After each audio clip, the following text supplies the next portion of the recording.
అవన్నీ కూడా నేను వివరించాలనుకోవట్లేదు, కానీ కొంచెం క్లుప్తమైన సందేశం, వారు చెప్పినటువంటి అంశాలు, వారు పంచుకునే అంశాలు మీకు కొన్ని వివరించే ప్రయత్నం చేస్తాను. చిన్న ప్రార్థన చేసుకుందాం.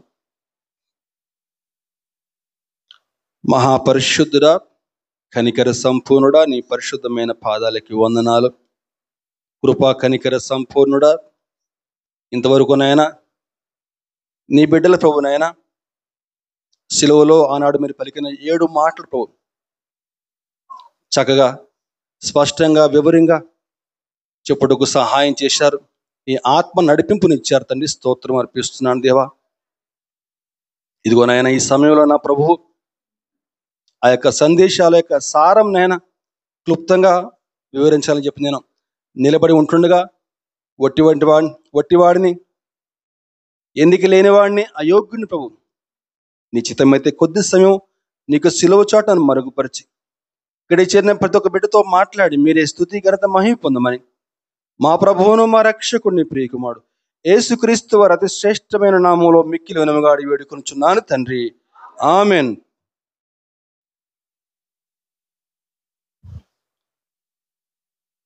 చాలా కాలం కిందట రష్యాలో ఒకనొక విప్లవ సంఘటనలో గెరిల్లా యుద్ధం జరుగుతూ ఉంది. గెరిల్లా యుద్ధం అని చెప్పానంటే అడవుల్లోకి వెళ్ళిపోతారు ప్రభుత్వానికి వ్యతిరేకంగా.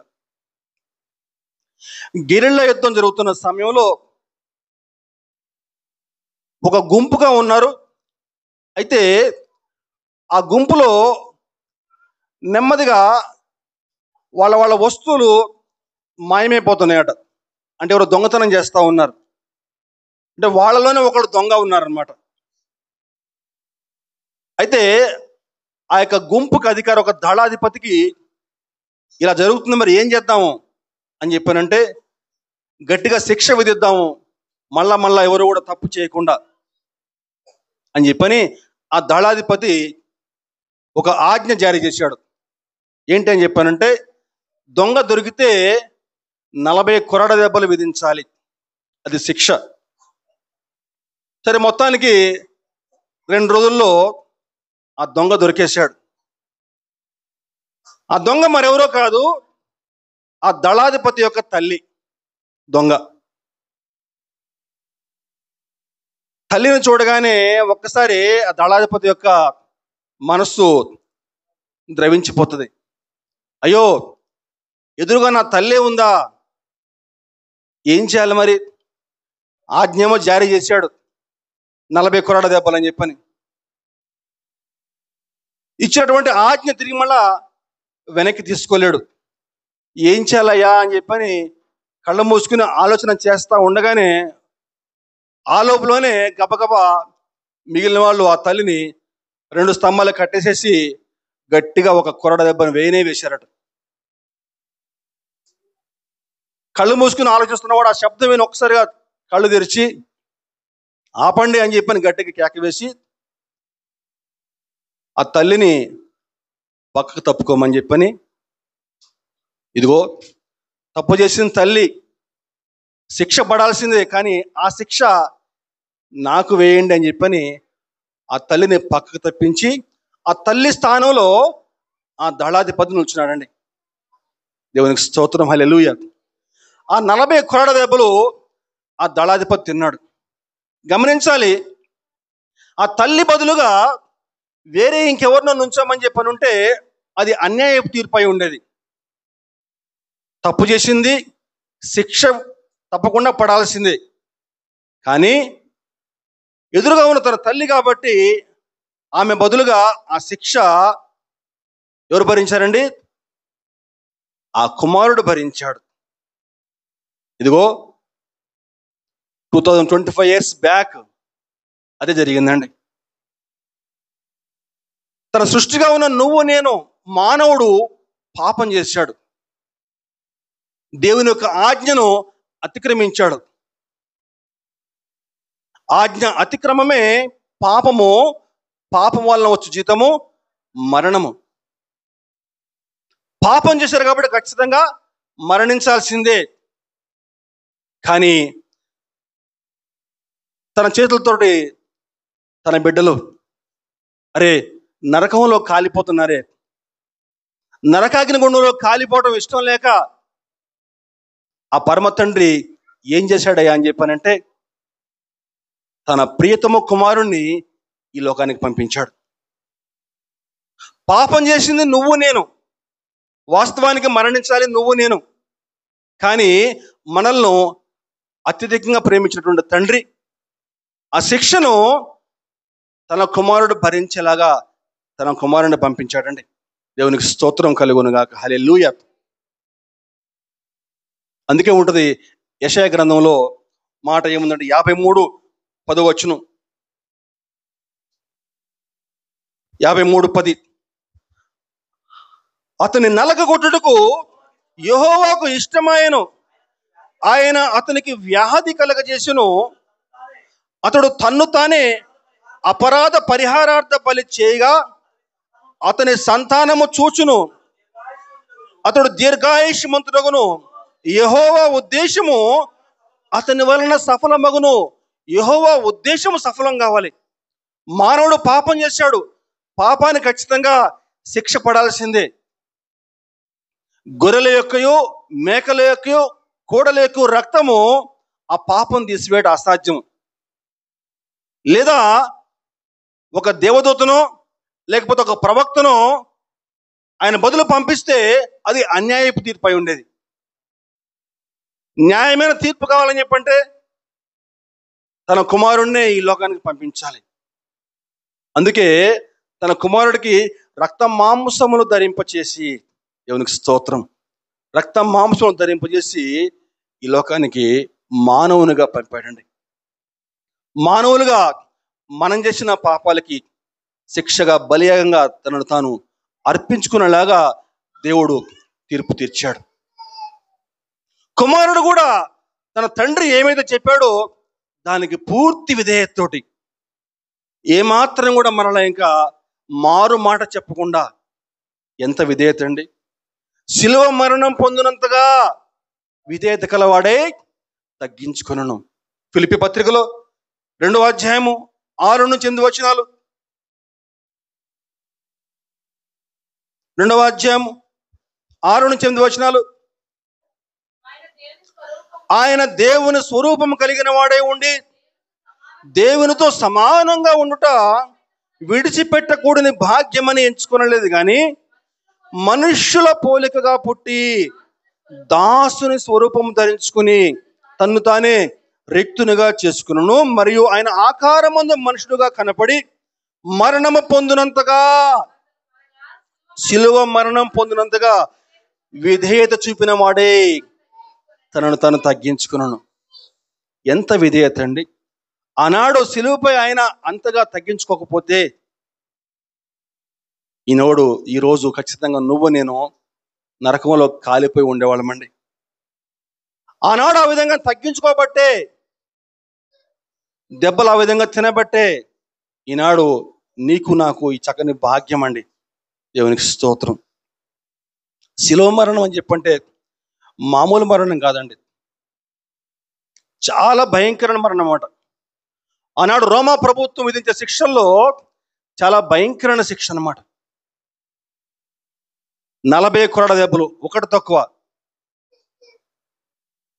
16 కొరడ దెబ్బలు ఈ జబ్బ మీద, 16 ఇక్కడ, ఎన్నైనా 32 మిగిలినవి వీపు మీద. భయంకరంగా అన్నమాట. అవి కూడా పదునైనటువంటి ఆ యొక్క ఎముకలతోటి తయారు చేసేవారు. ఆ కొరడా కూడా కొడితే ఇట్లా కొట్టి ఒకసారి బయట తీస్తే మొత్తం అంతా కూడా ఖండం మొత్తం కూడా బయటికి రావాల్సిందే. అంత భయంకరమైనటువంటి వేదన భరించాడు ప్రభు. దాదాపు పొద్దుపూట 6 గంటల నుంచి ఆ వేదన భరిస్తూనే ఉన్నాడండి. యేసు ప్రభుని 9 గంటలకి సిరివేయడం జరిగింది. 3 గంటలకి ఆయన ఈ లోకాన్ని విడిచి వెళ్ళాడు. మార్నింగ్ 9 o'clock నుంచి ఈవినింగ్ 3 వరకు దాదాపుగా 6 గంటల వరకు ఆయన సిలువలో వేలాడుతూనే ఉన్నాడు. ఎందుకని యేసు ప్రభు 9 గంటలకే సిలువ మీద వేలాడటం జరిగింది? 3 గంటలకే ఎందుకు ఆయన మరణించాడు? అందులో గొప్ప ఆత్మీయ అర్థం దాగి ఉందండి. బైబిల్ ఉన్న ప్రతి ఒక్క మాట కూడా గొప్ప ఆత్మీయ అర్థం దాగి ఉందండి. ఎందుకని యేసు ప్రభు ఆ సమయంలోనే సిలువ వేయబడ్డాడు? ఎందుకని 3 గంటలకే మరణించాలి? 3:30కి ఎందుకు కాదు? 4 గంటలకు ఎందుకు కాదు? మనం గమనిస్తే పాత నిబంధనలో సంఖ్యాకాండము 28వ అధ్యాయము 4వ వచనం గమనిస్తే,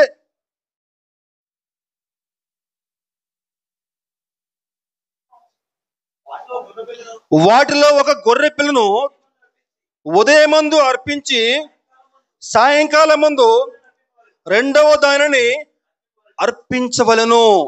ఒక గొర్రె పిల్లను ఆనాటి కాలంలో యూదులు దేవునికి బలిగా అర్పించేవాళ్ళు.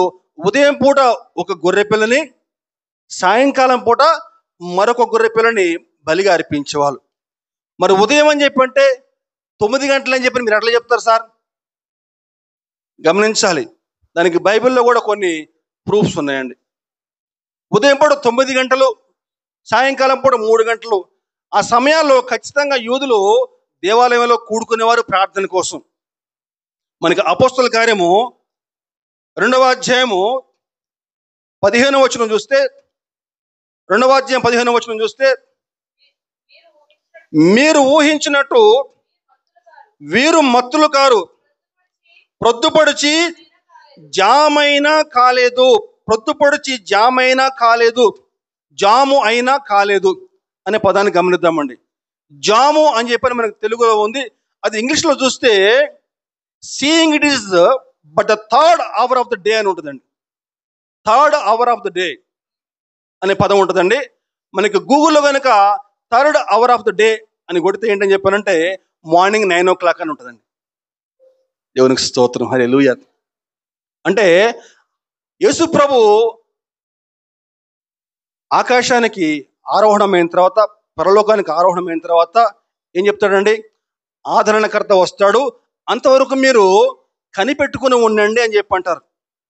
ఆ మేడగదిలో శిష్యులు కనిపెట్టుకుని ప్రార్థన చేస్తూ ఉంటే పరిశుద్ధాత్మ అగ్ని నాలుకల వలె వారిపైన రాలగా వారు అన్య భాషలతో మాట్లాడసాగారు.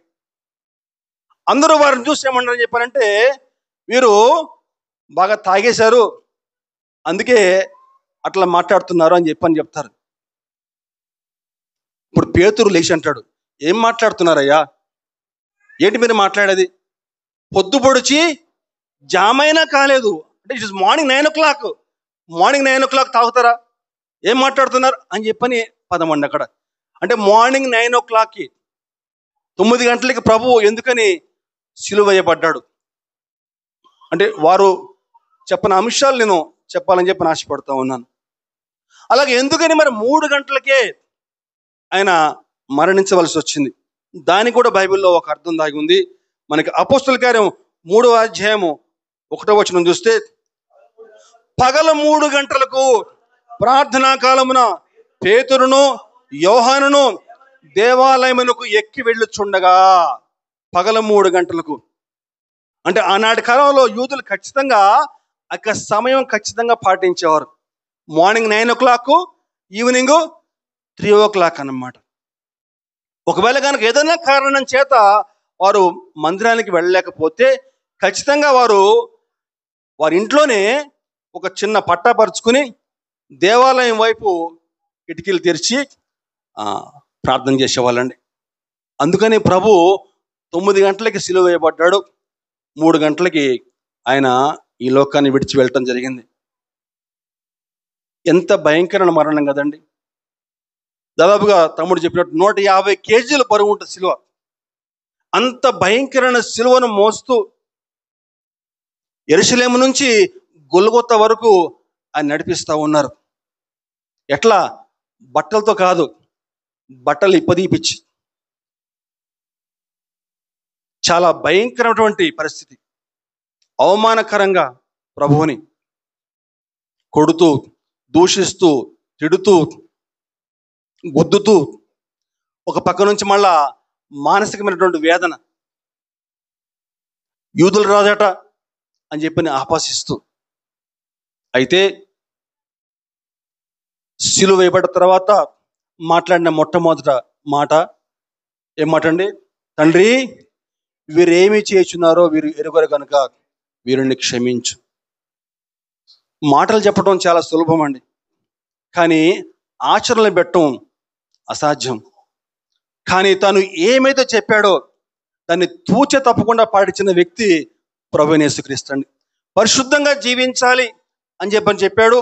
తాను జీవించినంత కాలం కూడా పరిశుద్ధంగా జీవించాడు. నాలో పాపం ఉన్నదని మీలో ఎవరైనా స్థాపించగలరా అని చెప్పి లోకానికి సవాల్ విసిరి ఆ విధంగా పరిశుద్ధంగా జీవించిన వ్యక్తి ప్రభువైన యేసుక్రీస్తు.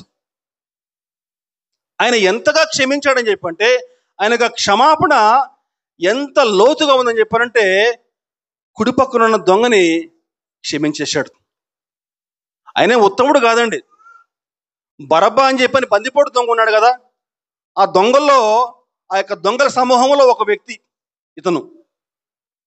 అప్పటి వరకు అనేక దొంగతనాలు, మానభంగాలు, హత్యలు చేసిన వ్యక్తి.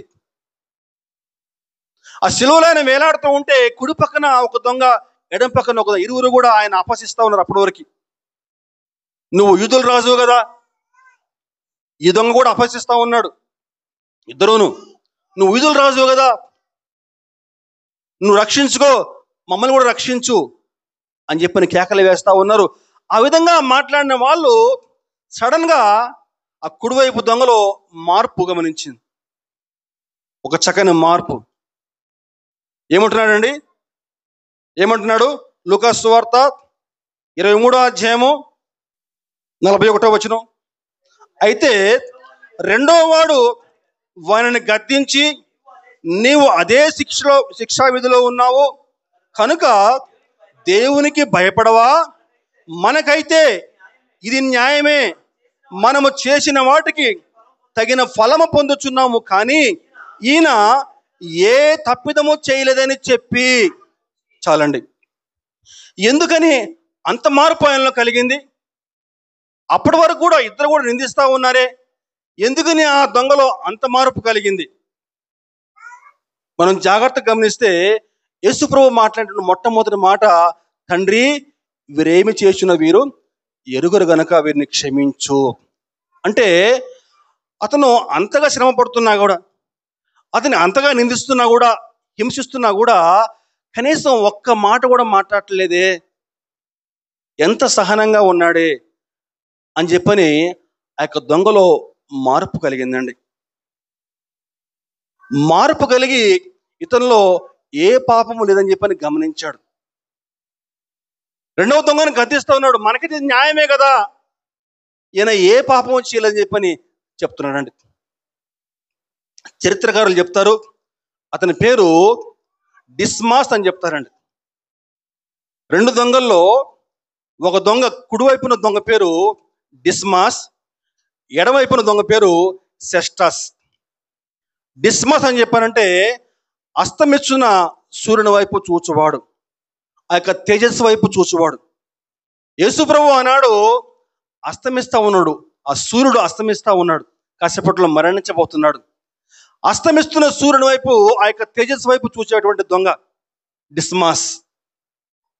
అప్పటి వరకు దొంగగా ఉన్నాడు, బందిపోటు దొంగ ఉన్నాడు. అతను ఒక మాట చెప్పాడండి. ఏ మాట చెప్పాడని చెప్పానంటే, యేసు ఏమంటున్నాడండి? యేసు, నీవు నీ రాజ్యములోనికి వచ్చినప్పుడు నన్ను జ్ఞాపకం చేసుకోమనెను. యేసు అనే మాట చాలా ప్రాముఖ్యమైనటువంటి. యేసు అని చెప్పానంటే అర్థం ఏంటండి? రక్షకుడు. యేసు ఆయన రక్షకుడు అని చెప్పిన గ్రహించగలిగాడు. ఆయన పాపములను క్షమించేవాడు అని చెప్పిన గ్రహించగలిగాడు. దేవుని వాక్యం స్పష్టంగా సెలవిస్తూ ఉంది, యేసు ప్రభు అని నీ నోటితో నువ్వు ఒప్పుకొని, దేవుడు మృతుల్లో నుంచి ఆయనను లేపినని చెప్పి నువ్వు నమ్మిన యెడల నీవు రక్షించబడదు. ఆనాడు ఆ దొంగ గ్రహించాడు ఆయన యేసు అని చెప్పని. మీరు మత్తయి, మార్కు, లూకా, యోహాను 4 సువార్తలు మీరు గమనించినట్లయితే ఈ 4 సువార్తల్లో ఎవరు కూడా ఆయనను యేసు అని పిలవలేదండి. అందరూ కూడా బోధకుడా, ప్రభువా అని పిలిచారే కానీ యేసు అని చెప్పని ఎవ్వరు పిలవలే. కేవలం ఒకే ఒక్కరు పిలిచారు. ఎవరని చెప్పారంటే అపవిత్రాత్మ పట్టినవాడు పిలిచాడు. ఇంకెవ్వరు పిలవలేదండి. ఇదిగో మళ్ళా ఈ దొంగ గ్రహించాడు, అక్కడ సిలువపై వేలాడేది ఎవరండి? యేసు అని చెప్పని. ఆయన రక్షకుడు, ఆయన పాపములు క్షమించేవాడని చెప్పి గ్రహించాడండి. దేవునికి స్తోత్రం, హల్లెలూయా. ఈనాడు అనేక దినాల నుంచి మందిరానికి వస్తున్నారే, దేవుని యొక్క మాటలు వింటున్నారు కదా, ఆయన నా పాపాలను క్షమించేవాడని చెప్పి గ్రహించగలిగావా? గ్రహించగలిగితే నీ జీవితం ధన్యమేనండి. మనకి మార్కు సువార్త గమనిస్తే, మార్కు సువార్త 1వ అధ్యాయము 24వ వచనం, మార్కు సువార్త 1వ అధ్యాయము 24, అలాగే లూకా 4:34లో ఈ సంఘటన, 2 సువార్తలో కూడా ఈ సంఘటన కోట్ చేయబడిందండి. చాలా ప్రాముఖ్యమైన మాట చూద్దాం. వాడు, నజరేయుడవగు యేసు, మాతో నీకేమి? మమ్ము నశింప చేయుటకు వచ్చిదివా? నీవెవడవో నాకు తెలియను, నీవు దేవుని పరిశుద్ధుడవని కేకలు వేసును. నజరేయుడవగు యేసు. వాడు గ్రహించాడండి. ఎవరు గ్రహించారు? ఎవరండి గ్రహించింది? అపవాది గ్రహించాడు, దయ్యం గ్రహించింది. ఎందుకని చెప్పంటే ఆ దయ్యానికి ఆ గతి పెట్టింది పైనుంచి తోయబట్టే కదా. లూసిఫర్ యొక్క సమూహమే అంతా కూడా దయ్యాల సమూహం అంతా కూడా. కాబట్టి దయ్యాలకి బాగా తెలుసు ఆయన సర్వోన్నతుడైన దేవుని కుమారుడు అని చెప్పని తెలుసండి. అన్నాడు దయ్యాలు గ్రహించాయి, ఆయన సర్వోన్నతుడు, దేవుని కుమారుడు, దేవుని పరిశుద్ధుడు అని చెప్పని. కానీ ఈనాడు చాలా దౌర్భాగ్యం ఏంటని చెప్పంటే, కొంతమంది క్రైస్తవులకి ఈనాడికి అర్థం కావట్లేదు. ఆయన దేవుని పరిశుద్ధుడు అని చెప్పని గ్రహించలేకపోతున్నారు. దేవుని వాక్యం వినాలంటే ఆసక్తి లేదు. దేవుని మందిరంలో కూర్చోలేకపోతున్నారు. చాలా విచారకరం. సృష్టికి తెలుసు ఆయన ఎవరో. సూర్యుడు, చంద్రుడు, సకల సృష్టి కూడా ఆయనకు లోబడతా ఉన్నాయి, కేవలం నువ్వు నేను తప్పించి. ఆనాడు ఆ యొక్క అపవిత్రాత్మ, నజరేయుడగు యేసు, నాతో నీకేమి మాట్లాడుతున్నాడండి. అదిగో ఆ తర్వాత ఈ దొంగనే మాట్లాడేది. గుర్తించాడు ఆయన యేసు అని చెప్పని, రక్షకుడు అని చెప్పని. ఆయన త్వరలో మరణించిన తర్వాత తిరిగి మరలా పరలోకానికి ఆరోహణమై తిరిగి మరలా ఒక రోజు తన యొక్క రాజ్యంతో రాబోతున్నాడు, తన రాజ్యాన్ని ఈ లోకంలో స్థాపించబోతున్నాడని గ్రహించాడండి. అందుకే ఏమన్నాడండి యేసు, నీవు నీ రాజ్యములోనికి వచ్చినప్పుడు నన్ను జ్ఞాపకం చేసుకో. దేవునికి స్తోత్రం, హల్లెలూయా. ఆయన రాజులకు రాజుని గ్రహించాడండి. అందుకని చెప్పని ప్రభు ఏమంటున్నాడండి అక్కడ, నేడు నీవు నాతో కూడా పరదైసులో ఉందని నిశ్చయముగా నీతో చెప్పుచున్నాను. 7 మాటలు పలికాడండి ఆ దొంగ. యేసు ప్రభు సిలువలో పలికింది 7 మాటలు. ఎన్ని మాటలండి? 7 మాటలు. ఇక్కడ ఈ కుడివైపున దొంగ కూడా 7 మాటలు మాట్లాడుతున్నాడు. మనం జాగ్రత్తగా గమనిస్తే యేసు ప్రభు పలికిన 7 మాటలు లోక కళ్యాణార్థమైతే, ఈ దొంగ మాట్లాడినటువంటి 7 మాటలు కూడా వాడి రక్షణ కోసం మాట్లాడుతున్నాడు. చూద్దాం ఒకసారి ఏం మాటలో. జాగ్రత్తగా పెన్ను పేపర్ రాసుకోండి. మొట్టమొదటి మాట, రెండవ వాడు వాడిని గద్దించి, నీవు అదే శిక్షా విధిలో ఉన్నావు కనుక. మొట్టమొదటి మాట. రెండవ మాట, దేవునికి భయపడవా? మూడవ మాట, మనకైతే ఇది న్యాయమే, మనము చేసిన వాటికి తగిన ఫలము పొందుచున్నాము. నాలుగవ మాట, ఈయన ఏ తప్పిదమో చేయలేదని చెప్పి ఆయనను చూచి. ఐదవ మాట, యేసు. ఆరవ మాట, నీవు నీ రాజ్యంలోకి వచ్చినప్పుడు. ఏడవ మాట, నన్ను జ్ఞాపకం చేసుకో. గట్టిగా దేవుని మహిమపడతామండి, హల్లెలూయా. 7 మాటలు పలికాడండి. అదిగో ఆ 7 మాటలతోటి వాడికి జాక్పాట్ వచ్చేసింది. నేరుగా పరదేశ్. కానీ రెండో వాడి పేరు ఏం పేరంటే సెస్టాస్, అంటే శిలా హృదయం కలిగిన వాడు, రాతి హృదయం కలిగిన వాడు. అర్థం, ప్రభువు ఆ విధంగా శ్రమ అనుభవిస్తూ ఉంటే ఏమాత్రం కనికరం లేకుండా ప్రభువు నిందిస్తూ ఉన్నాడు. ఆ కుడివైపు దొంగ గద్దిస్తున్నాడు, అయినా కూడా వాళ్ళలో ఏమాత్రం కూడా మార్పు లేదండి. ఇదిగో ఈనాడు ఇటువంటి వారు లోకంలో అనేక మంది ఉన్నారండి. సువార్త వారి ఇంటి ముందుకు వస్తూ ఉంది, వారి గడపల వద్దకు వస్తూ ఉంది సువార్త, అయినా కూడా రాతి హృదయం గలవారై మాకు వద్దని చెప్తున్నారు, కొడుతున్నారు, ప్యాండీలు కొడుతున్నారు, అవమానిస్తూ ఉన్నారు. రాతి హృదయం కలవారై. ఈరోజు మన ఆత్మీయ జీవితాలు ఏ విధంగా ఉన్నాయండి? ఈరోజు అనేక రోజుల నుంచి మందిరానికి వస్తూ ఉన్నవే. ఆ కుడివైపు దొంగ కొద్దిసేపట్లో గ్రహించగలిగాడు, ఆయన యేసు అని చెప్పని, రక్షకుడు అని చెప్పని, ఆయన పాపాలను క్షమించేవాడని చెప్పని, ఆయన పరలోకానికి వెళ్ళి అతి త్వరలో తిరిగి రానే ఉండని గ్రహించగలిగాడు. కానీ ఈనాడు బాప్తిసం తీసుకో అని చెప్తా ఉంటే మేనమేషాలు కొంతమంది లెక్క పెడతా ఉన్నారు. ఇదిగో ఈరోజు కాదు, రేపు కాదు, వచ్చే వారం, వచ్చే ఏడు. గమనించాలండి, ప్రభు చెప్తున్నాడు, ఇదిగో ఇదే మిక్కిలి అనుకూల సమయం, నేడే నేడే నీవు నాతో పరదేశంలో ఉందో, నేడే, రేపు కాదు, ఎల్లుండి కాదు, నేడే. ఈ సంఘటన మనం ఒక్కసారి మనసులో పెట్టుకొని, మనకి పౌలు శీలలు రాత్రి వేళ చెరసాల్లో బంధించి వేస్తే చక్కగా పాటలు పాడుతూ ఉంటే, ప్రభువుని చూస్తూ ఉంటే ఏమైందండి? చెరసాల బద్దలైపోయింది, మొత్తం అంతా కూడా బద్దలైపోతే చెరసాల నాయకుడు వచ్చి, సరే మొత్తం పారిపోయామో ఖైదీలు అని చెప్పని పొడుచుకోపోతాడు. నాయన ఆ బాగు నాయన పొడుచుకోవద్దు, మేమందరం ఇక్కడే ఉన్నామని చెప్తాడు. అప్పుడు ఆ చెరసాల నాయకుడు ఆ పౌలు శీలను ఇంటికి తీసుకెళ్ళి చక్కగా వారి గాయాలు కడిగి ఏమంటాడండి? రక్షణ పొందుటకు నేనేమి చేయవలను? అర్థమైపోయింది వాడికి, వాళ్ళు ఎంత శక్తిమంతులు. అదిగో ఆ రాత్రి వేళ బాప్తిసం ఇచ్చారండి ఆ చెరసాల నాయకుడికి. ఈరోజు నైట్ కదా, ఈ నైట్లో ఎందుకు? బాగా టైర్డ్ అయిపోయాం మేము ఇప్పటికే, రేపు మార్నింగ్ తీసుకుందాంలే, రేపు మార్నింగ్ అయితే అందరికీ బాగుంటే చక్కగా అని చెప్పి అనలేదు. రాత్రికి రాత్రే అప్పటికప్పుడే ఆ చెరసాల నాయకుడికి బాప్తిసం ఇచ్చేశారండి. ఏమా చాలా ప్రాముఖ్యమైనటువంటి విషయాలండి బాప్తిసం అని చెప్పానంటే. ఇదిగో ఇదే మిక్కిలి అనుకూల సమయం. ఇంతవరకు ఒకవేళ రక్షణ పొందుకోకపోతే, మారు మనసు అనుభవం నీకు లేకపోతే, ఒకరికి వాక్యం వింటూ ఉంటే, ఒకరికి ఆ గ్రహింపు కలిగితే, ఇదిగో ఇదే మిక్కిలి అనుకూల సమయం. దేవునికి స్తోత్రం, హల్లెలూయా. అదిగో ఆ విధంగా దొంగతో మాట్లాడిన తర్వాత కొద్దిసేపటికి మనకి మూడవ మాట, అమ్మా ఇదిగో నీ కుమారుడు. గమనించాలి, ఆ మాటలో కూడా గొప్ప ఆత్మీయ అర్థం దాగి ఉందండి. ఎవరికి అప్పచెప్తాడు?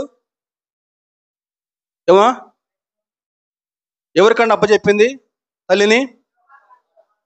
యోహానికి అప్పచెప్తాడు. అంటే నేను కొంచెం వారు చెప్పినటువంటి అంశాలు నేను చెప్తా ఉన్నాను. యోహానికి అప్పచెప్తాడు. ఎందుకని ప్రభు యోహానికి అప్పచెప్తాడు? యోహాను సువార్త 19వ అధ్యాయము 26, 27 వచనాలు. తన తల్లియు తాను ప్రేమించిన శిష్యుడును దగ్గర నిలుచుండట చూచి, అమ్మా ఇదిగో నీ కుమారుడు అని తన తల్లితో చెప్పెను. తర్వాత శిష్యుని చూచి, ఇదిగో నీ తల్లి అని చెప్పెను. ఆ గడియ నుండి ఆ శిష్యుడు ఆమెను తన ఇంట చేర్చుకొనెను. తన ఇంట చేర్చుకొనెను అనే పదాన్ని జాగ్రత్తగా గమనిద్దామండి. అమ్మా అని పిలుస్తూ ఉన్నాడు.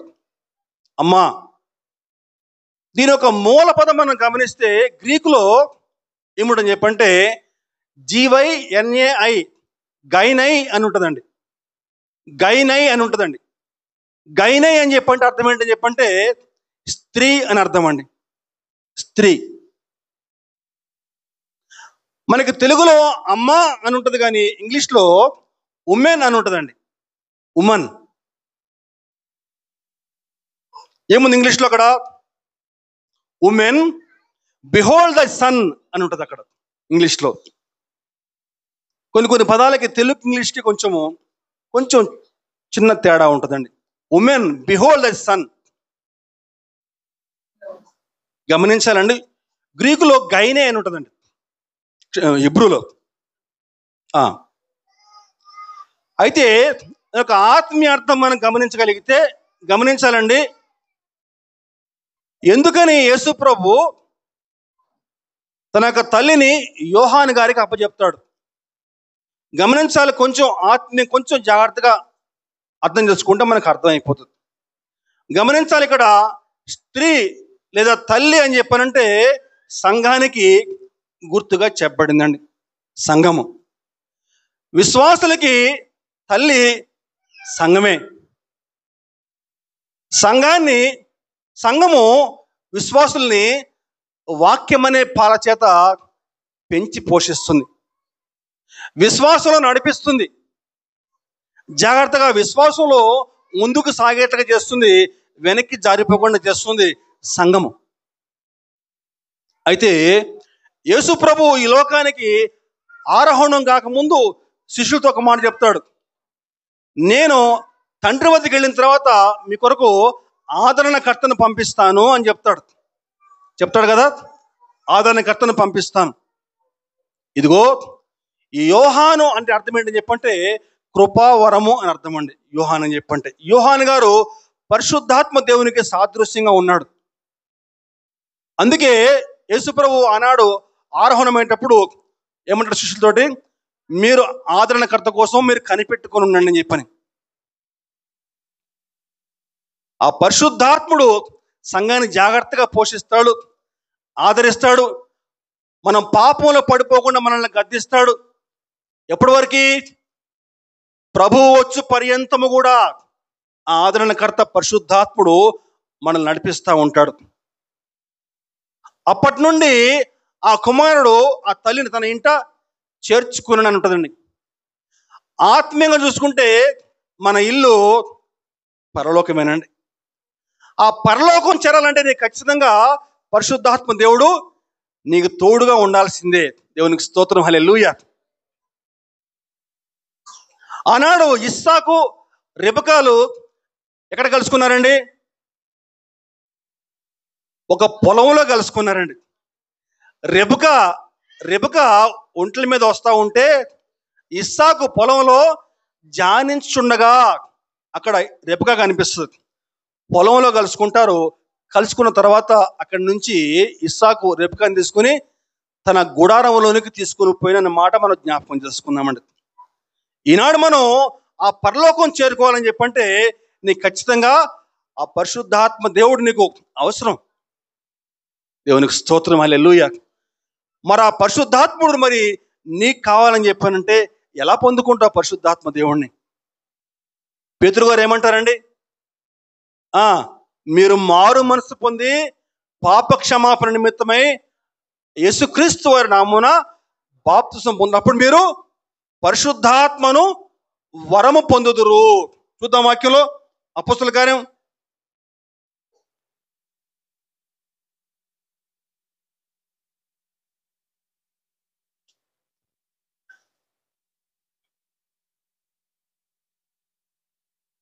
2వ అధ్యాయము 38వ వచనం. పేతురు మీరు మారు మనసు పొంది పాప క్షమాపణ నిమిత్తమై ప్రతివాడు యేసుక్రీస్తు నామమున బాప్తిసం పొందుడి, అప్పుడు మీరు పరిశుద్ధాత్మను వరం పొందుదురు. అర్థమైందమ్మా? ఇప్పుడు ఆ పరిశుద్ధాత్ముడు మనకు తోడుగా ఉండటం మొట్టమొదటి ఏం చేయాలి? బాప్తిసం తీసుకోవాలి. బాప్తిసం తీసుకుంటేనే పరిశుద్ధాత్ముడు మనకు తోడుగా ఉంటాడు. ఇంకా పరిశుద్ధాత్మ మనకి ఏ విధంగా మనం పొందుకోగలమని చెప్పానంటే, ఒక వచనం ముందుకెళ్తే ఆనాడు శిష్యులు మేడగదిలో ప్రార్థన చేస్తాం ప్రార్థన చేస్తా కనిపెట్టుకొని ప్రార్థన చేస్తా ఉన్నారండి. మనం కనిపెట్టుకొని మనం ప్రార్థనలో ఉండగలిగితే ఆ పరిశుద్ధాత్మ వరాన్ని మనం పొందుకుంటామండి. అగ్ని జ్వాలల వంటి నాలుకలు విభాగించబడినట్లుగా పరిశుద్ధాత్ముడు వారిపైకి వచ్చి రాలగా, అదిగో మనం కూడానండి ఆనాడు ఇస్సాకు రెబెకా ఎలా అయితే పొలంలో కలుసుకున్నారో, ఇదిగో సంఘము యొక్క తల్లి ఈ స్త్రీ కూడా మధ్యాకాశంలో ప్రభువుని కలుసుకుంటుందండి. హల్లెలూయా, దేవునికి స్తోత్రం. అలా కలుసుకుని అక్కడి నుంచి ప్రభువు తన గుడారంలోకి అంటే పరలోకానికి తీసుకుపోతాడండి. ఇది దాని యొక్క ఆత్మీయ అర్థం. ఎందుకని ప్రభు యోహానికి అప్పచెప్తాడు. అయితే ఈ యొక్క శిలువ ప్రయాణంలో మరొక ప్రాముఖ్యమైన సంఘటన కూడా మీకు చెప్తాను. ఆనాడు యేసు ప్రభు శిలువను మోసుకుని వెళ్తా ఉంటే మధ్యలో మనకు ఒక వ్యక్తి కనిపిస్తాడు. ఏం పేరండి? కురేనీయుడైన సీమోను. ఆ పదాన్ని జ్ఞాపకం చేసుకుందామండి. ఏం పేరమ్మా? కురేనీయుడైన సీమోను. ఎందుకని కురేనీయుడిని యాడ్ చేయాలి అని గమనించాలి. ఆ కురేనీయుడైన సీమోను ఈరోజు ప్రపంచంలో ఉన్న ప్రతి ఒక్క వ్యక్తికి సాదృశ్యంగా ఉన్నాడు. కారణం ఏంటని చెప్పానంటే, సీమోను అని చెప్పానంటే అతడు యూదుడు. అతడు ఒక యూదుడు అనమాట. యూదా జాతిలో జన్మించాడు సీమోను. కానీ అతను కురేనీ అనే ప్రాంతంలో జీవిస్తూ ఉన్నాడు. అంటే ఆఫ్రికా ప్రాంతంలో జీవిస్తూ ఉన్నాడు. అంటే అన్య దేశం. గమనించాలండి, కొంచెం జాగ్రత్తగా అర్థం చేసుకోవాలి. ఆ సీమోను ఇప్పుడు ఎవరికి సాదృశ్యంగా ఉన్నాడని చెప్పారంటే, యూదులకు సాదృశ్యంగా ఉన్నాడు, అన్య జనాంగానికి సాదృశ్యంగా ఉన్నాడు. అన్నాడు యేసు ప్రభు సిలువను మోస్తా ఉంటే ఆ యొక్క 150 కేజీల బరువు ఆ యొక్క సిలువను మోయలేక బాధపడతా ఉంటే, ఆ సీమోను అక్కడి నుంచి నడిచి వస్తూ ఉంటే ఆయన అందరూ వెళ్ళి ఆ సీమోను బలవంతం చేస్తారు, సిలువను మోయమని చెప్పి. చూద్దాం వాక్యంలో. లూకా సువార్త 23వ అధ్యాయము 26వ వచనం. వారు ఆయనను తీసుకొని పోచుండగా పల్లెటూరు నుండి వచ్చుచున్న కురేనీయుడైన సీమోనును ఒకని పట్టుకుని యేసు వెంట సిలువను మోయుటకు అతని మీద దానిని పెట్టిరి. కురేనీయుడైన సీమోను యూదులకి అన్యులకి అతడు సాదృశ్యంగా ఉన్నాడండి. ఆ సిలువను మోస్తా ఉన్నాడు యేసు ప్రభుతో పాటు గొల్గొతా కొండ వరకు. నిలువు చెక్క యేసు ప్రభు మోస్తా ఉన్నాడు, అడ్డ సిలువ సీమోను మోస్తా ఉన్నాడు. ఆ దృశ్యం ఎలా ఉందని చెప్పానంటే, వాస్తవానికి ఆ శిక్ష మానవుడే భరించాలి. పాపం చేసింది మానవులు కాబట్టి. ఆ గొల్గొతా కొండ వరకు మోస్తూ వెళ్ళి అక్కడ ఆ యొక్క అడ్డ చెక్కని మళ్ళీ వారికి అప్పచెప్తాడు. అంటే చెప్పంటే వాస్తవానికి ఆ యొక్క శిలువ భారం మోయాల్సింది మానవుడు మనమే. కానీ ఆ శిక్ష ప్రభు మోసినట్లుగా మనం గమనించాలి. అర్థమైందండి? అర్థమైన గట్టిగా చెప్తారా? వాస్తవానికి ఆనాడు శిక్ష భరించాల్సింది మానవులుగా మనమే. అదిగో ఆ దృశ్యము అందరికీ అర్థం కావాలని చెప్పని ఆ సీమోను తోటి ప్రభు ఆ శిలువ మోయించాడు. నిలువు చెక్క ప్రభు మోస్తా ఉన్నాడు, అడ్డ చెక్క సీమోను మోస్తా ఉన్నాడు. ఆ గొల్గొతా కొండ వరకు వెళ్ళిన తర్వాత అప్పుడు ఆ అడ్డ చెక్కని అక్కడ వారికి అప్పచెప్తాడు అనమాట. ఈనాడు పాపం చేసింది మానవుడు, కానీ మానవుడు మరణించకూడదు. తన సృష్టి, తన బిడ్డలు మరణించకూడదని చెప్పని ప్రభు మన యొక్క ఆ యొక్క పాపభారం మొత్తం కూడా ఆయన మోసి ఆయన మరణించాడండి. ఆనాడు మధ్యాహ్నం 12 గంటల నుంచి 3 గంటల వరకు ఆ దేశమంతా కూడా చీకటి కమ్మిందండి. మిట్ట మధ్యాహ్నం చీకటి కమ్మింది. 3 గంటల పాటు మొత్తం చీకటే. సూర్యుడు చూడలేకపోయాడు యేసు ప్రభువుని ఆ విధంగా సిలువ వేస్తూ ఉంటే. ఆ కటిక చీకటిలో ఆ 3 గంటల పాటు ప్రభు మనందరి పాప భారం మోస్తా ఉన్నాడండి. ఈనాడు చాలా మంది చాలా ఈజీగా మాట్లాడతారు, 3 మేకులు పీక్కోలేకపోయాడు ఆయనేం దేవుడు అని చెప్పని. ఈనాడు క్రైస్తవులు ఇన్ని హింసలు పడతా ఉన్నారే, ఏ మీ దేవుడు వచ్చి కాపాడలేకపోయాడా? ఏం దేవుడా మీ దేవుడు? ముఖం మీద వస్తూ ఉంటే ఒక్క మాట మాట్లాడలేకపోయాడు. భయంకరంగా నిందిస్తూ ఉంటారు. గమనించాలి, యేసు ప్రభు ఆనాడు ఆ విధంగా ఆ 3 గంటల పాటు మానవుని యొక్క పాపభారం భరించకపోతే ప్రభు ఏమంటాడమ్మా, ఏలి ఏలి లామా సబక్తాని, ఆయనేం దేవుడయ్యా, నా దేవా నా దేవా నన్ను ఎందుకు చేయి విడిచావు అని చెప్పని ఏడుస్తున్నాడు, ఆయన దేవుడా అని చెప్పి అంటారండి. గమనించాలి, ఆనాడు తండ్రి గనక చేయి విడవకపోతే ఈనాడు నీకు నాకు ఈ రక్షణ వచ్చి ఉండేది కాదండి.